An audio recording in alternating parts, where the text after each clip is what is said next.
Welcome to another episode of the Nerd Herd Comic Book Club. Scott, you just pulled that out of nowhere. Yeah. For those that may be watching on the podcast, Scott has just surprised everyone by coming out fully kitted as Santa Claus right now. That's amazing, indeed. I got a hat, I got a beard, got a little jacket. I've never wanted you more in my life. You look beautiful. There's a thing for everyone. All right. We are, for those joining us for the first time, we are the Nerd Herd Comic Book Club. Every week we get together and host a discussion and take a look at a different story arc. And for a bit of fun, we give it a score and see where it falls on our Nerd Herd leaderboard. Before we get to meeting all the co-hosts and the herd that are going to participate in this episode, I'll let you know what we're reading. We are reading Batman Noel. From 2011. This was published by DC and written and illustrated by Lee Bermejo, who also gave you, along with Brian Azzarello, the Joker book and more infamously Batman Damned. Yep, this is the man that drew the Batwang. It is indeed. So I will say as well, if you're listening on the podcast and you want to come and join us for the live show on Wednesdays, then just click the link in the description of the podcast or find us on Instagram at the Nerd Herd Comic Book Club. So without further ado, let's meet all these beautiful people on the screen. First up, we have a Merry Christmas to Phil from the YouTube channel Comics Gaming Figures. Hey everyone. We have a Happy Hanukkah for Shane from the YouTube channel Dawn of Comics. Ahoy, hoy. And we have a festive Yuletide greeting for Scott from the YouTube channel Scott Shell. Shemai Nadolig Llawen. That's Merry Christmas in Welsh, by the way. Oh, what was it? Nadolig Llawen. Nadolig Llawen. There you go, folks. Llawen. Nadolig Llawen. There you go. Not only do you get comic books on this channel, you get lessons in how to speak Welsh as well. What more do you want, man? It's the giving season. How are we, folks? Are we all good? Feeling good. You do look really beautiful. I feel so underdressed now in like a Batman t-shirt. You took the wrong thing from the book. Yeah, I did, didn't I? Let's meet the herd then and see who's making up the herd for this episode. First up, we've got the noob saying evening peeps. Sure. We have Leon Cartwright joining us again. Evening, everyone. Hello. We've got Amy. Hey, everyone. Scrolling down, we've got our friend Pete, GP Venom. All right, all right. We've got Beth in here as well. Saying I bet Amy's in for a good night. Scott, you're not allowed to take that off now, mate. No. Ho, ho, ho. We got Simon from Shortback Sharks joining us. What happened to Sunday night's Deano? More to come on that, mate. More to come. Watch this space. Shane, we got your brother in the house as well. Hi, Santa. Maybe you can bring Scott some new shelves. There you go, folks. There's the greetings. Those are the introductions. As I said, we are reading Batman Noel from DC in 2011. So to kick us off and give us the synopsis, I forget whose turn it is, but let's go with, is it you, Phil, this week? I don't know. Hope not. Come on, Phil. Well, this will be very short because there's not really a lot of a synopsis that differs from last week. It's the classic tale of A Christmas Carol with Scrooge, who is Batman as Scrooge, and he is visited by three spirits who aren't really spirits but real characters. And yeah, just a twist that it's in Gotham and it's Batman, but it's just the classic Christmas Carol story. There we go, man. Love. There we go. Again, we looked at A Christmas Carol or an adaptation of Christmas Carol in the last episode. If you want to go and check that out and hear four men moaning about a comic book, then go and watch that. we got something last week, yeah. Definitely. Yeah. It wasn't very good last week, was it? But we're more optimistic as we're getting closer to Christmas with our festive reading. So, you to kick us... Ruined the magic. I'm so muffled. No, you can't do that. Right, so let's kick off then with Shane. Do you want to kick us off? Sure, why not? I love this book. I loved everything about it. I loved just from the artwork to the storyline, the way it included the Batman characters, I thought it was fantastic. I thought it was just done so well and so beautifully throughout the entire thing. And it told the story so much better than last week's book, which was just convoluted and just too much, wasn't it? It was just too wordy. It just done it so well. And the way it was telling you a Christmas Carol, but then it was showing you an actual Batman detective story as well. Like, he was actually being Batman. It wasn't out of character for him to act the way he was with any of the characters. I thought that was fantastic. Yeah, this is when Phil said like Batman was Scrooge. When I started reading this, I was all like, this is a bit strange. They're saying Scrooge and then Batman, and then it clicked. Yeah. This is Bob Cratchit telling the story to his son, Tim, while you're seeing a story of Batman play out as a juxtaposition to that. Yeah. And I thought that was really clever how he walked that line so well. And I think sorry, I just want to say one thing, because the one thing that was annoying me slightly is that I thought it was Joker telling the story, and I thought it was so obvious it's Joker telling this story. He's going to be telling it to the kid, and I thought it's just going to be one of those big reveals at the end and he's going to start laughing, and it wasn't. And I was like, they get extra points for that, because even the lettering made it look like it was the Joker. Yeah, it's very kind of scratchy, the dialogue. I thought it was John Constantine telling the story, because the way it was written, like an English accent, and for like reading Lee Bermejo and Brian Azzarello's Batman Damned, that was John Constantine telling that story as well. So I thought they were using it here. So I was actually the ending off it when it was Bob Cratchit. I was like, no, it's not. It's John Constantine. Don't you know it? So I had John Constantine the whole time in my head, right to the very end. We got Liam here saying he was convinced it was the Joker as well because of the font style that they used. So you weren't the only one there, Shay. Yeah, I was so pleasantly surprised, because I was just dreading that big reveal moment with him laughing, and it was just going to be too over the top. So I'll be honest, I never thought it was the Joker for me. I presumed that was the narration was just. I didn't even think about where it came from at the time. I thought it was just the writer. You know, just him, Lee just speaking. You know, I was just, he was literally just writing it as he was speaking. That's what I thought. Like, I didn't think he was a Joker. I didn't click at all until the very last page that it was Bob and his boy. No idea. And I must have been having a slow day, but I had no idea. But yeah, I enjoyed it. It was good nonetheless. See, it was written kind of Cockney, wasn't it, almost? Like, there were certain words that just sounded like it was an English accent. Yeah. I think that you've got, if you're doing an adaptation of Dickens, I mean, Dickens is so ingrained in kind of Victorian London and his stories, you've kind of got to bring a little bit of that with you, haven't you?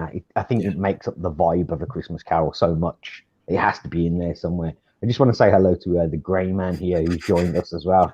He says ho, ho, ho. And James from Comic Deal as well. Evening. Oh, wow. I like the Halloween costumes, guys.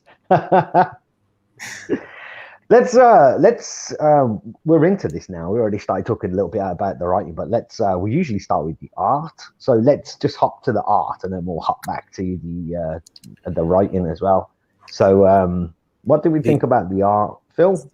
The art for me it's a league of its own, to be honest. It's just, I don't know what, for one, it's the colorist as well has to play their part, because the color brings it to life as well. But the art's just like, it's so incredibly detailed. Like the first page when Batman's running across the rooftop, and even just the footprints in the snow. In the stuff, I was thinking, the footprints, the way the sky's drawn, the building, the landscape, it's just so much to put into that. You must have put a lot of effort and time into this book. Do you know how I knew we were in for something really special? Like right at the beginning. Where you've got those 3 or 4 pages and it just starts with like a blank sky filled with snow, and then it's like the camera pans down onto the rooftops of Gotham. I just thought this is going to be good. I thought this is going to be amazing, the way that was drawn and brought you into it. It was going to be I knew it was going to be something quite special, the artwork in this. It's very cinematic. Incredibly so. I think this is somebody like, I know, every comic book artist thinks about what they're doing, but it's like this guy really put some thought into the layout of a page. It's not just kind of like do this panel, do that panel. Like Shane said, there's like footprints that kind of like are superimposed and merged with the next panel. And I think there's one scene as well when he's in the bat cave, and the bats kind of like form the border for the panel. There's a lot of thought that goes into this, but I genuinely thought that this guy does some really beautiful writing. And when I say beautiful, I don't mean beautiful as in like last week when we looked at the Zombie Christmas Carol. That's beautiful in a kind of Disney style way. The beauty I think that this guy does is that he manages to make everything a bit twisted and grotesque look absolutely wonderful. Yeah. There must be a theme somewhere, because this book was written and drawn by the same guy. Harleen, written and drawn by the same guy. And obviously it just shows that if you give one person the job to do the whole thing, then maybe we'll get something absolutely fantastic. And it just shows that the writing and the drawing just mesh so well together, and they just work so well together. And it's just, it was a delight to read, pretty much. So that's the thing. It's Lee Bermejo's project. At the end of the day, if he was just writing it and passing it on, he's relying on someone else to get his vision. But the fact that he can kind of do both at the same time and put it all together, like you're saying, and I'm assuming they would have given him time to do it. It just came out the way he wanted. He visioned it rather than having 2 people or 3 people. Yeah. His design for Batman is fantastic. I love that Batman costume, right down to the straps on the boots. The boots are my favorite part. I thought they were amazing. I think everything about Batman, and I think the art, just it's gritty. I think that would be the word. I think gritty is a word that's overused again, but I think for his style, it fits perfectly. Everything about Batman is gritty, and we've got the noob here saying that Catwoman in this looked class. Yeah, with her aviator cap that was loose. That was good. Oh, that was fantastic. Just for people who are watching here on the live show as well, I did take some grabs of the artwork. So there you can see a splash page with Superman, and I loved that page. Being a Superman fan, like when they're talking about the second spirit visiting and how he's full of hope, he just radiates hope, and that image to me just radiates Superman and all that hope that's there, man. It's just that slight like aura around him, isn't it? Just that slight glow. Yeah, and that's what sets it off. That's what makes it just its own thing, and it's just fantastic. Yeah, and of course, if we're talking about the art, he's drawn him many times. Him and Azzarello did a whole book together, but you can't not talk about his Joker as well. His Joker is fantastic, isn't it? Wonderful. Really creepy looking. Yeah. As Joker should be. But I agree. Physically imposing as well. Yeah, I agree. I think like when we read Harleen, we spoke about how that was one of the criticisms we had of that book, wasn't it? Like the Joker wasn't kind of creepy or evil or grotesque enough. I think this ticks the box for the Joker for me. Like I love this Joker. I really do. Yeah. So it sounds like we're all fans of the art. Yeah. I couldn't fault a single panel in the book. There was nothing, no depth was out, no sizing, no coloring was wrong. There was nothing wrong with a single panel in the whole book. You couldn't. I did find the Bob, his name was, isn't it? Yeah, like the proportions of his face were a bit off sometimes. Yeah, like not against any big-nosed people, but it was like, it was proper out there. He was supposed to look like the old Victorian Bob Cratchit, wasn't he? Yeah, probably. I think that's part of his style, though. I think Lee Bermejo's style is that things are a little bit twisted and a little bit grotesque and a bit, like noses are quite bulbous and things are quite sharp. And I think that's all kind of intentional for his style. It's almost like a grotesque caricature of what we usually see. And I loved it. I absolutely love that style. Just say quick hello to Martin, who's joined us here as well. Hello.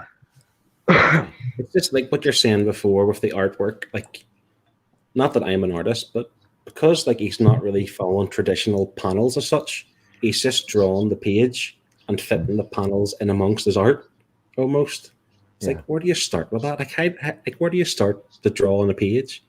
The fact that he sees all this, so he can do it. It's just, it blows my mind a wee bit. He wrote the story. He knows where the pictures go.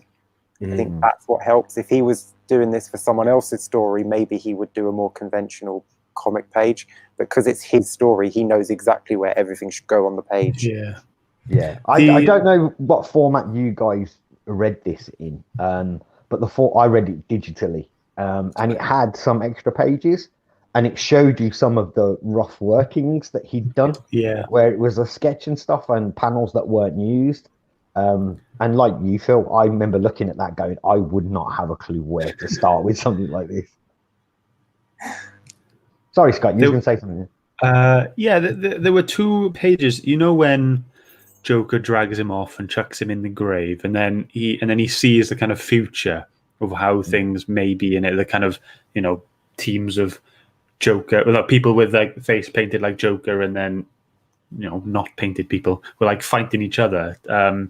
I found those hard to read in terms of which direction do I read.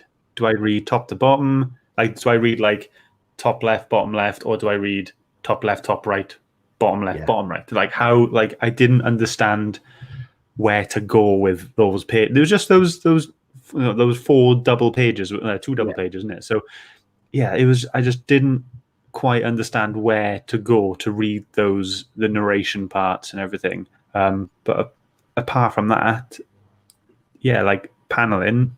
Great. I just struggled with those, and I found it really tricky to even see where each panel was broken up. Where was the line between each panel? It was very like, the lines were a bit jagged and as supposed to look like fire, I guess. It was just a bit. Just those 2 were a bit everywhere, but everything else fantastic. Yeah, I found that too. That I had to reread the odd narration paragraph just because I was getting lost and didn't make sense to go back and do it again. But just those 2 pages. That's the problem though, because I think his artwork, although very detailed, that means it's very busy as well in parts. And I wouldn't say it's a negative criticism, but like I think I can see where you're coming from, Scott. Sometimes when you've got a lot of words with all of that art as well, you do feel a bit overwhelmed when you're kind of looking at that panel, Yeah. Shane, did you think anything along those lines? When I got to the splash pages, you do have to just take a second to look at the picture to see, and the picture will tell you where to start reading. So it's one of those pages you can't just read. You do have to have a look at it first. So you see that at the top, it goes slightly down to the right. So you read across from the top. And if it was a complete bar, then you start there, then you go down to the left. You do have to focus a little bit on those pages. But it happens with every book when they try to do a 2-page splash panel. If they're not going to put the arrows there to tell you where to read next, you do have to just examine the picture. But I see what you mean. I don't think when you say busy, the pages were completely full. But I don't think it was like Wacky Raceland where you couldn't distinguish anything. Everything was perfectly distinguishable. Yeah, there's been a lot going on, but you could make every single thing out. I'm glad you made that comparison there, because when we say busy, like nowhere near like what you just said there, Wacky Races was. It's good to call that out. Yeah. So it sounds like I have to say, like, and I think I'm speaking for everybody, like there is no fault to this artwork. One fault, there was no Batwang. I was expecting a Batwang. We want some Christmas Batwang. Or at least some bat snowballs. I don't think that there was a problem with this at all. I think his style suits Gotham.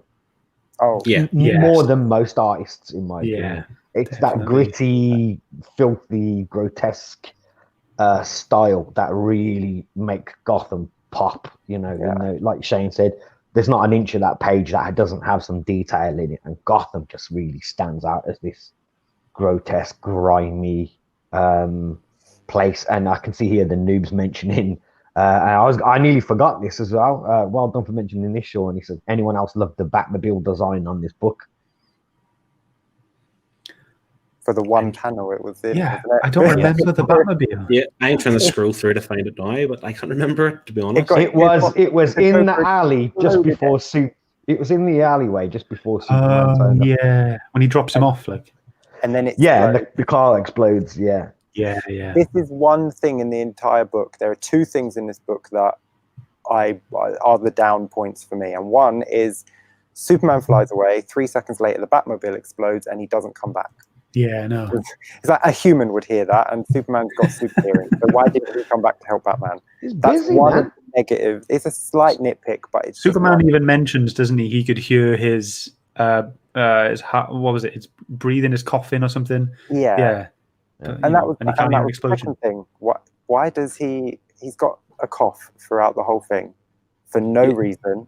Just for Superman to give X-ray vision and go, oh, looks like you've got pneumonia, possibly the coof, but I'll just leave it at that. Bye.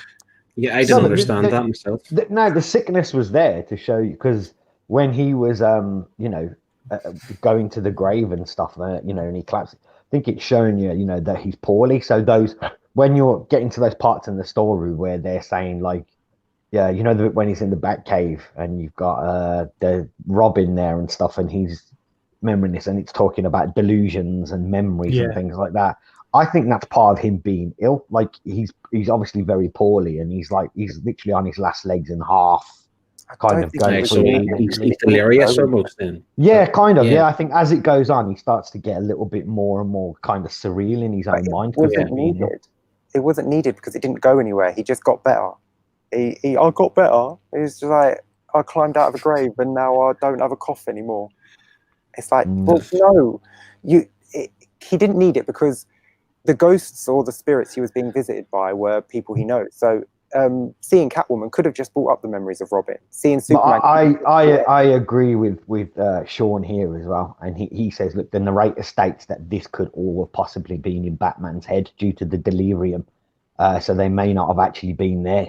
And that's why I think that sickness plays a big factor. It adds a bit of duplicity and a bit of skepticism around all of that stuff that's going on. I thought it was a nice added touch, personally, for me. I honestly don't think that was needed because Catwoman could have just shown up, could have just sparked memories of Robin, and Superman could show up because it's his friend, could have had a conversation with Superman about hope. It didn't need to be, was that real? Wasn't it real? Who cares? I like the way you say that. He could have had a conversation with Superman about hope over a nice cup of tea. Yeah. Cup of bat tea. A casual chat.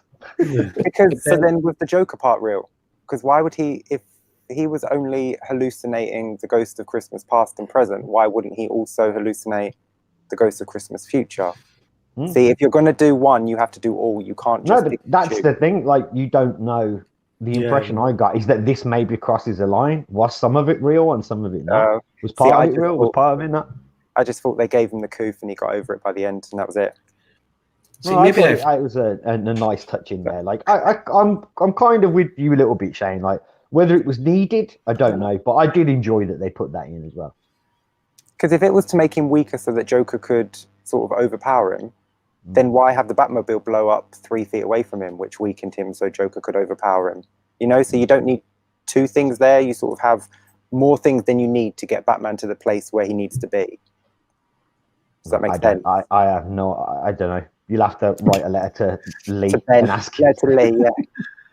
Or Lee. Phil, was you going to say something there, mate? Yeah.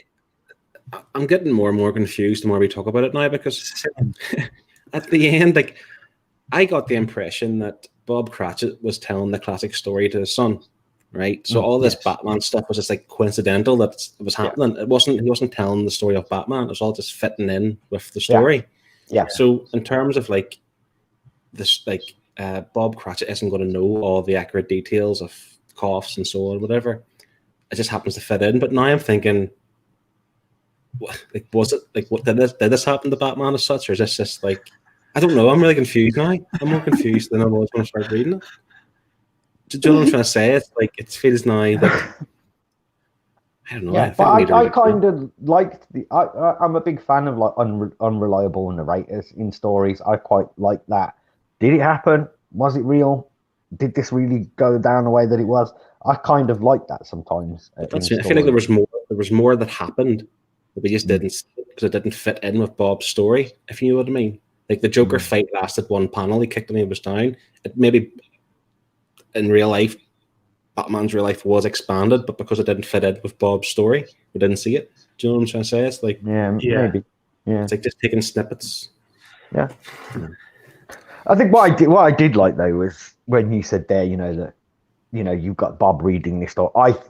And I guess it comes down to this for me, is that I thought that he walked the line really well with this adaptation, as in like he took just enough magic and stuff from the original Dickens story to draw on and give you that kind of Christmas Carol feel, but he managed to still kind of keep it real for Batman as well at the same time. And I think that must have been so difficult to do, given the fact that we read an adaptation of this that was all over the place last week. Yeah.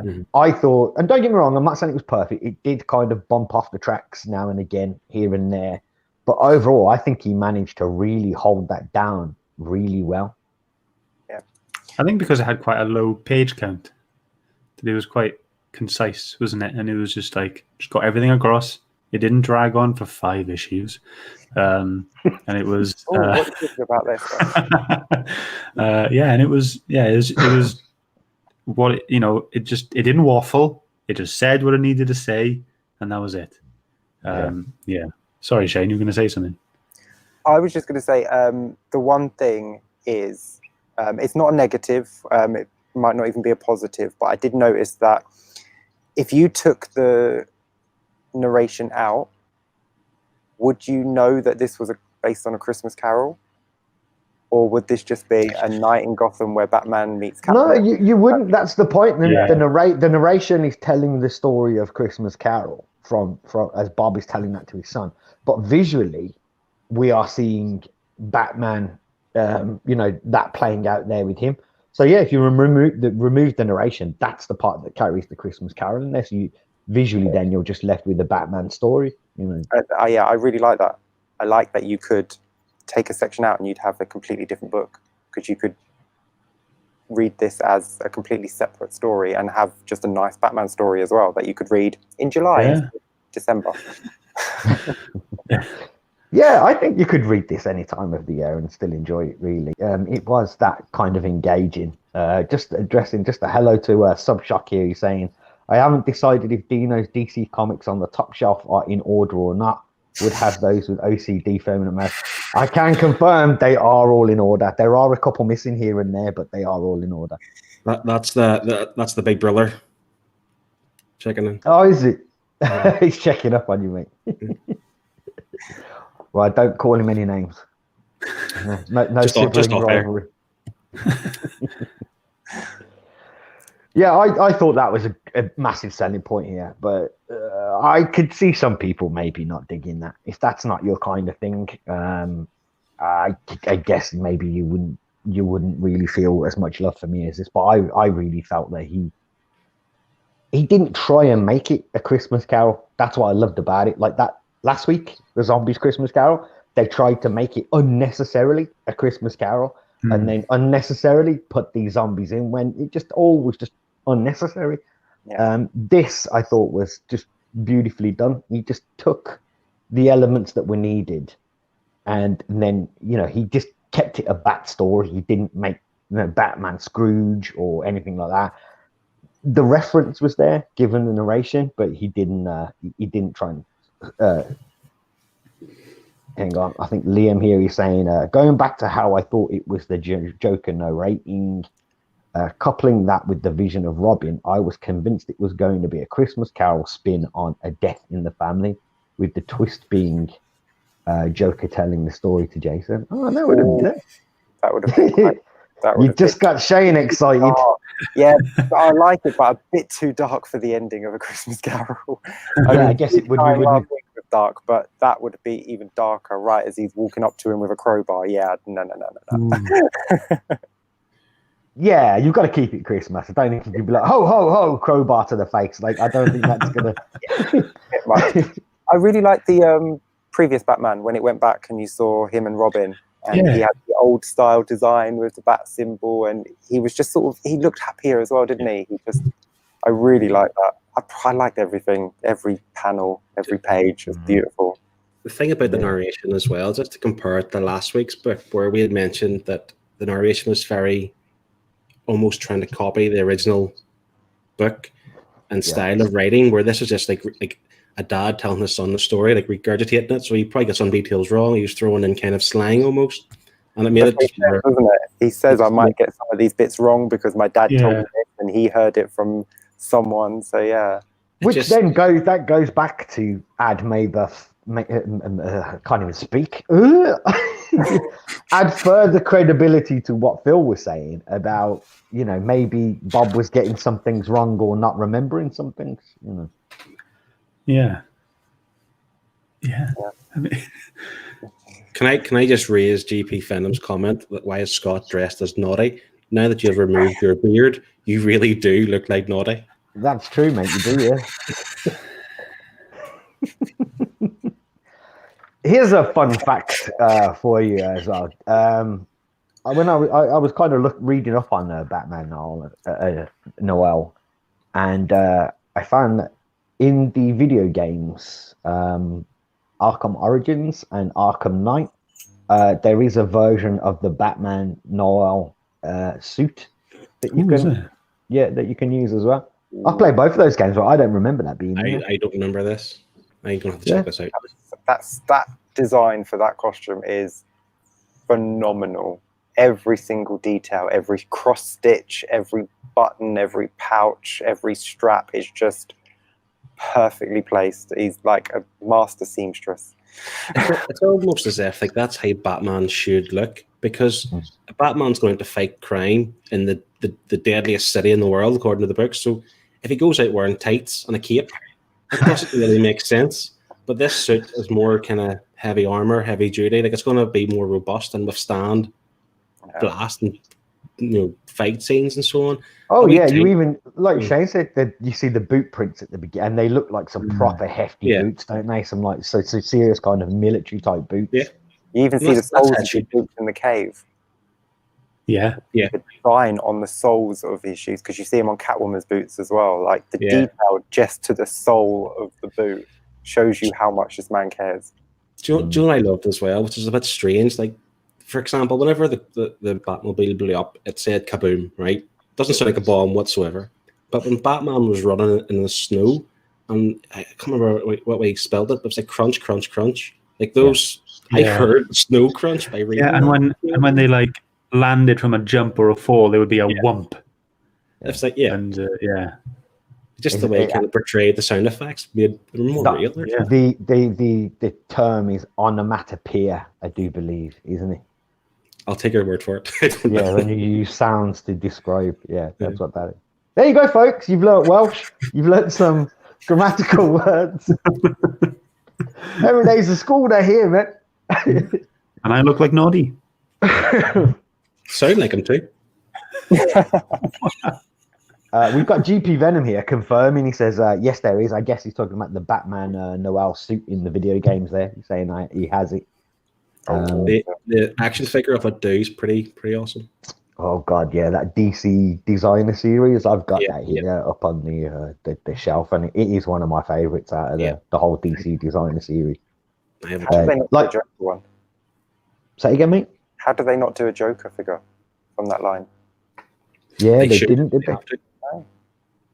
I don't think we're going to get one now. I know we're deviating off topic here, but I don't. DC collectibles is kind of winding down now, isn't it? It's all over to McFarlane Toys. So I think it's unlikely we'll ever get one. I think there may have been an early one, wasn't there? I'm not sure. I haven't seen it. But I trust Todd, so he'll sort it out for us. Oh yeah, man. In Todd we trust. 1001 Batmans. In Todd we trust, man. In Todd we trust. So going back to the book, getting back on topic. I got a question here, Scott. Have you ever read any of Lee Bermejo's books before? No. So as a first timer for you, what did you think of this? Because the artwork is very different from what you see in other comic books. Yeah, I mean, it's the first time I've seen, like, it's a very realistic take on artwork, isn't it? It's very realistic, very, the coloring as well, like Phil said earlier, you have to give credit to them because that's what made everything so, just everything, like, they work so well together, everything was so rounded and just lush, just beautiful. But in terms of the writing, like, I didn't feel like there was a lot of writing there, to be honest. It felt like it was just more because he is an artist first, isn't he? Because I read the big 2-page bit of writing about him at the start by Jim Lee.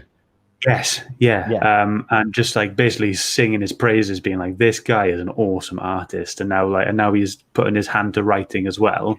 You can definitely tell his strengths is in art, and he was like, and he was basically going, yeah, I'll have a go at the writing as well, and he did a good job.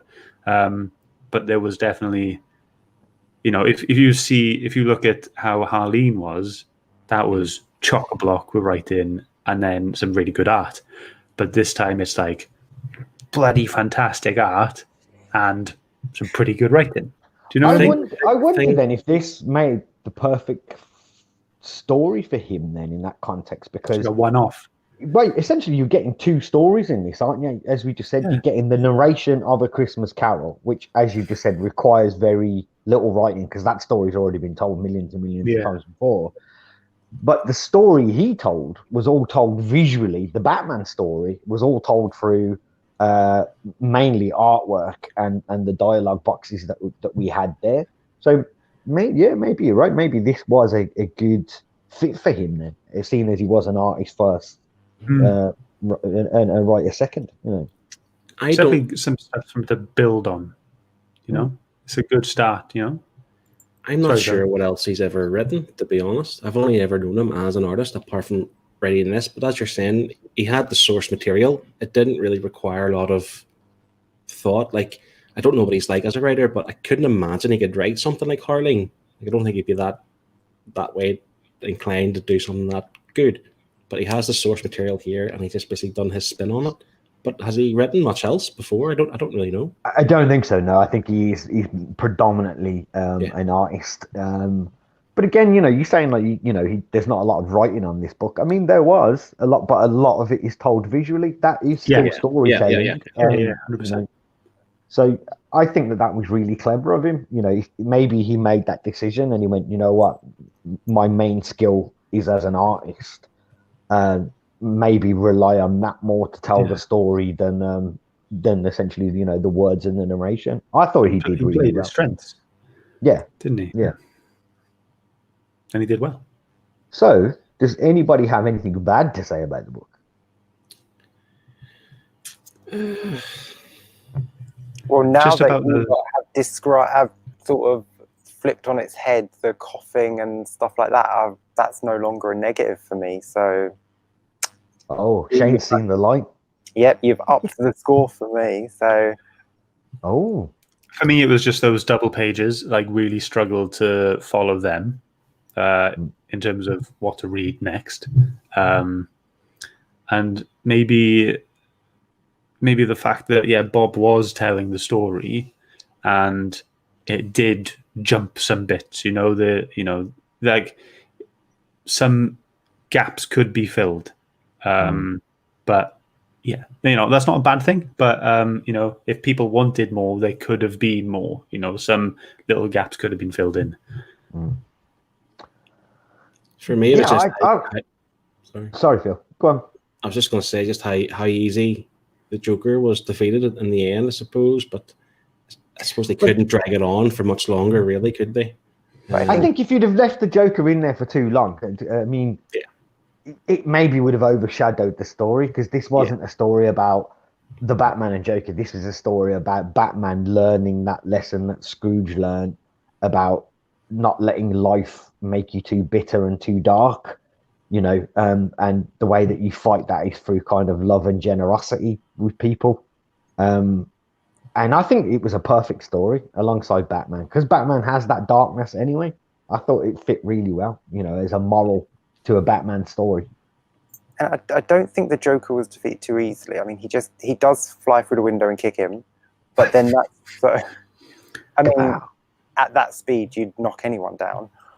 But then it's Bob that points the gun, and it's not so much then about defeating the Joker. It's about stopping Bob from becoming a real criminal and seeing that not everyone is a vile criminal just because they do one bad thing. So I think they did well. I don't think you needed a fight on top of a rooftop or on top of a train with Batman and the Joker, did you?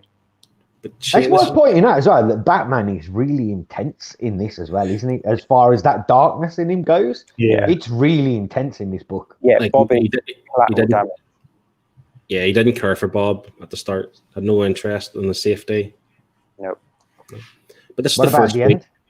end? Well, he obviously warmed to him, didn't he? And bought him a turkey and Christmas tree. No, I mean, I thought you meant you. I thought at the beginning you didn't care for him. Sorry. Oh, Batman. No, Batman's willing to sacrifice him to the Joker, isn't he? Oh, if he dies, he dies. Yeah, it's one less criminal on the street. So, yeah, and then. But did Batman still use Bob as bait in the end to get Joker, or was that just coincidence? I kind of like, it all worked out the way he originally planned anyway, wasn't it? Yeah. Was that just Batman being mega smart, or but he got there in time to save him is the most important thing. Yeah. This is the first week where Shane hasn't wanted anyone to die. Oh, yeah. Usually he's want to kill everybody in the books. The Christmas spirit is working. Only the bad guys. This is our very own Christmas Carol happening right here in front of us. I think the Joker wasn't drawn so absolutely amazingly. I might have wanted him to die, but everyone is drawn so well, you can't kill anyone off. Yeah, I agree with that. Just a quick hello to Comic Mag Musings, who's joined us as well. Hello to you. Right then, folks, the glasses are going on. You know what that means. That means we are going to do our final thoughts and scores for Batman Noel. So I can't remember which way round we went last time. Let's go this way round. Oh, I went first last time, mate. Oh, did you? Okay, Phil, we'll hand it over to you then, buddy. You go first. We'll go the other way round. Final thoughts and scores, please. I was hoping I wouldn't go first because I haven't really formulated a score in my head yet, so I'm going to wing it. Okay, well, can I just say why people are talking on the screen here? In the chat, if you've read Batman Noel this week and you want to throw your score in there, 0 to 10, chuck it in there and we'll take an average of all your scores as well. Sorry, Phil. That's all right. But if I'm being honest, this book was obviously beautiful. The way it looked. It was fantastic. The artwork, you can't fault it. You really can't. Apart from those 2 double-page spread issues, that was it. Batman looks class, Catwoman looks class, the Joker looks creepy. Everything you kind of want of a Batman Joker book.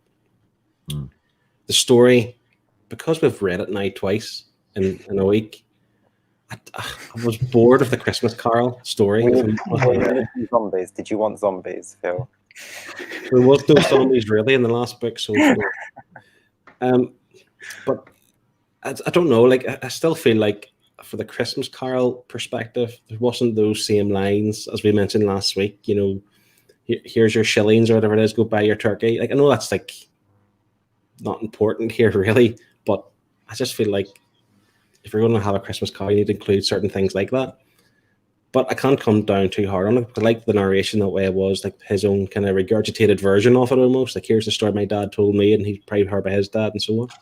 And I loved that. But I can't score it too highly because it's still a Christmas Carol book. So I'm going to give it a 7. But I think I'm being generous. I think you're being a bit of a Scrooge. But Do you think? I don't think I could score higher than a 7. I mean, the artwork's fantastic, but I was just the stories. It's all right. It's the Christmas Carol. Okay, it's a 7 from Phil. I see that we've got a 7.5 from the noob here in the chat as well. Shane, do you want to go next? Final thoughts and scores? I love this book. I didn't think I didn't know what to expect. I didn't even know it was a Christmas Carol when I picked it up, because all I knew about it was Batman Noel. I knew it was a Christmas-based book. So to have that Christmas Carol again, I was like, oh. But I thought it was done so well. Just the telling of a Christmas Carol while Batman's going about his night, and just, I didn't, like I say, with the cough and with the Catwoman and Superman, I didn't think they weren't real for a second. So after talking to you, that sort of explains why Superman didn't come back to the Batmobile exploding. So I don't take away a point for that anymore. So that's good. And a few little things that you've mentioned have sort of made me rethink a few things in the book. So all for the better, which is really good. And I loved everything about it. The artwork, like I said, Batman's costume is just the best costume I've ever seen for Batman. I love it. For me, this, as a standalone book, I will read this again. This will be one of my Christmas reads every year.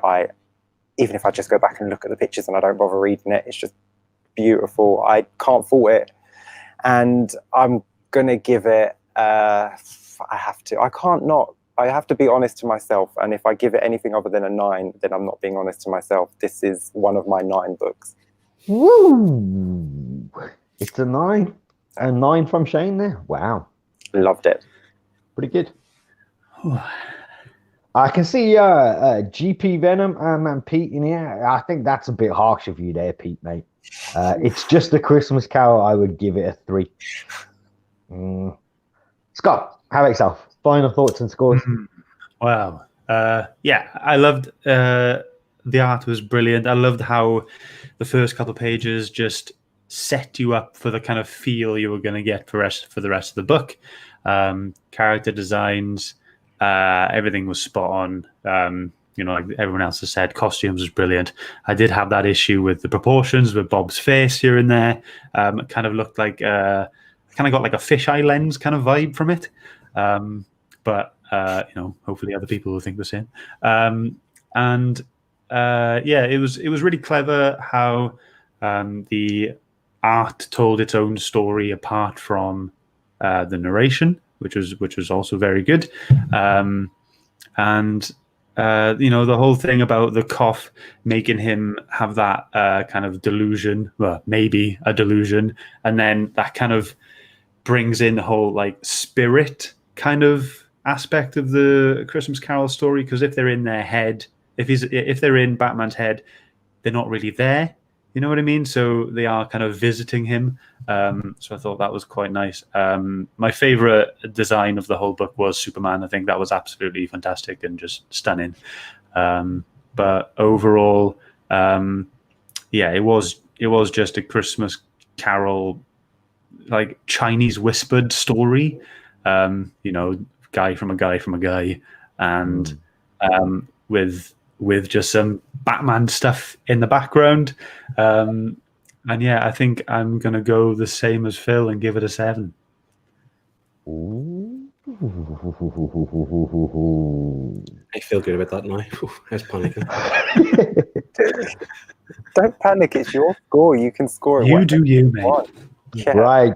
I am going to give my final thoughts and scores. So everyone in the chat, last chance to put your scores out there while I do this before we total it all up. I thought this was brilliant. I'll be honest with you. I didn't know really what to expect. I am sick of reading a bloody Christmas Carol right now. I can't deny that fact. And I have made sure that I've kind of factored in my Dickens fatigue is not included in this score. Like that wouldn't have been there if we hadn't have read last week's and then this week's as well.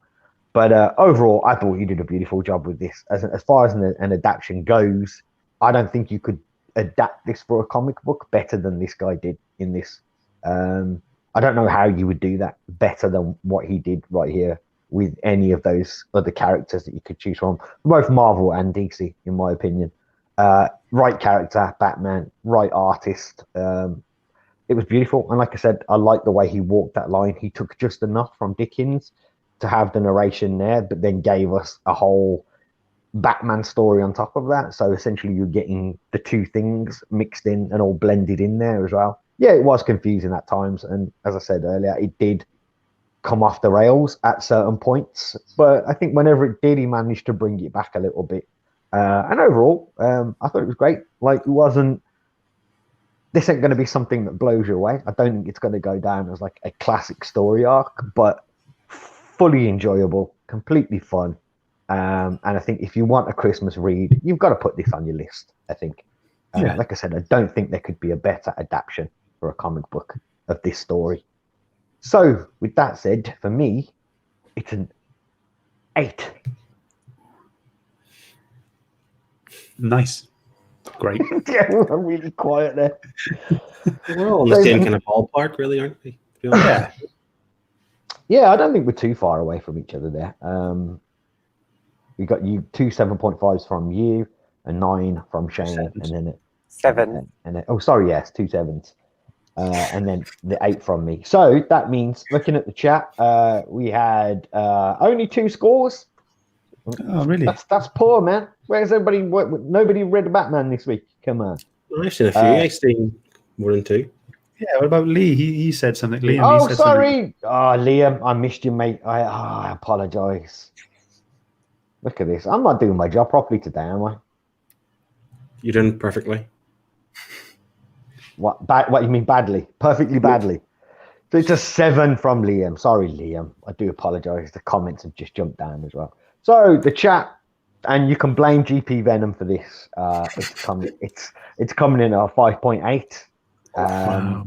We had a 7.5 from Sean, and we had a 7 from Liam, and Pete gave it a 3. So that pulls it down to a 5.8 for the chat. We, however, scored it an average of 7.8. That's where this comes in for us. So checking the leaderboard then, let's just see where this falls. There you go. So we can see at a 7.8, that's gonna fall in at 4th place, just above Dave. Where's it's the wrong page? No, it's okay. It's on top. Oh, Yeah. I see. Oh, you've redesigned it. That's very nice. Redesigned. Oh. Very good, mate. So yeah, So it comes it's in. Comes in at number 4. So Nice. we still got Harleen, Pulp, and Wonder Woman, and Gods and Mortals at 1, 2, and 3, and this will fall in at 4th place, which pushes Maximum Carnage out of our top 5. Phil, how do you feel about that? I'm not happy. I'm not happy. Can I rescore? Can I follow GP Venom's lead and get a 3? Ooh, Lord. I'll be honest, I'm quite glad that at least we scored. Like, we're going to have 1 book up there, I think. You know what I mean? I don't know what the other 2, what it's going to come of that. As I said, we're in the last episode, we are reading festive books for up until Christmas. So it's nice to see at least 1 book got up there, you know, even if none of the others chart up there, I don't know.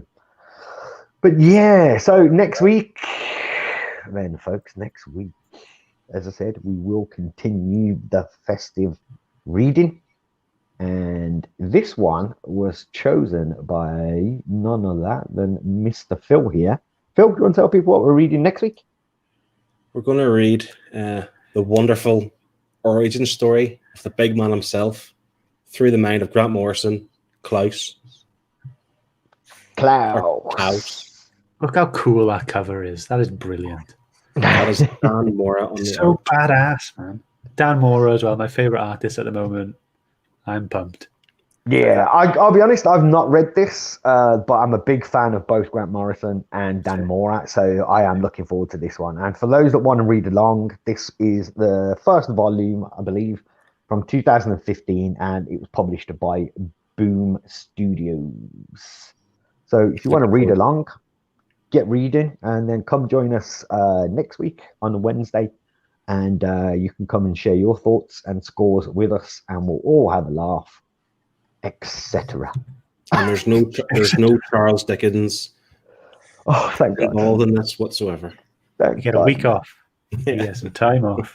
Great. Oh yeah, we do get a week off because we get some more Scrooge stuff coming. But shh, don't tell anyone. We're not supposed to know. Right then, folks. Do you want to just go around and let people know what you've got coming up on your own YouTube channels this week? Phil, you want to start? I was originally taking December off, but I've had some late night video recording motivation last night, so I've got some action figure reviews coming your way, and also a review of Erratic from AWA Upshot Studios. Mine's on its way. I'm looking forward to getting it. So don't watch my video then, because you'll get spoiled. I won't, mate. Don't worry. I'll watch it after. Shane. I have more advent calendar days for my Ushi advent calendar. They're only short videos. I try to keep them under a minute. I love your those Lucy things. Yeah, I am man. slowly. At first, I thought, oh, these look a bit, and every time I find myself now watching, like before I go to bed, because you put these up like. Just want to see the disappointment on my face every time it's not a Harley or not a Wonder Woman. I've just slowly started to fall in love with these little Lucy things, man. It's really weird. I feel bad. I was going to say that they're really hard to get out of the box. I feel They're bad. ridiculous. I don't know how kids are getting these out, because it's a kid's advent calendar. I can't get them out without shredding my knuckles, so I don't know how kids are getting these out. And that brings us to Scott from Scott's Shelf. What have you got going on over there, mate, this week? So yesterday I had a backstory with Ben Crampton, the attention-seeking geek. That was the last of the kind of recorded backstories. But next week on the 15th, that's Tuesday, Tuesday at 8 p.m. I will be doing the very first live backstory where people can join and tune in and jump on the stream and ask me some questions for a change. Get to know me a bit, because I'd love to tell you about me. Scott's getting a roasting. I'm going to get a roast. It's a roast of Scott. It's just going to be the roast of Scott shelf. Yeah, like, what's your favorite shelf? Where are they? Triangle. It's going to be. I'm going to get hammered, I know, but I'm hoping people keep it comic based. And there you next go, week folks. you have to change your name to Scott's Elf. It's already there. Just take away the F and Yes. A with you. So do I we know will what do time that'll be on as well, Scott? 8 o'clock. 8 o'clock, sorry. 8 o'clock. There you go then, folks. Just wrapping up then with the comments. We've got Liam here saying, he and Beth enjoy your Advent calendar series, Shane. Thank you very much. Enjoy seeing me in pain every day. Geeky Toy says, cheers, guys. Great show as usual. Thank you very much, Geeky Toys. Very kind of you. GP Venom, great show, guys. And Comic Deal says he has many shelf-related questions prepared for the live that you're going to do, mate. I think he's not coming on then, is he? I think people might think this is going to be like a how to build shelves. Like they're going to have their IKEA furniture waiting for you to help them. I think they might have got the concept a little bit wrong. You might have to explain about comics and stuff. There will be. I might make it mandatory. One comic-based question per person, please. Yeah, I think you're going to have to put some ground rules down, Yeah. I think. Right, on that note then, folks, we will see you next week on the Nerd Herd Comic Book Club to read Klaus on Boom Studios 2015. Hopefully I'll find a Santa hat from somewhere, because I'm starting to feel really underdressed. So all that is left to do, folks, is tell us. Come on, Phil, what we're doing.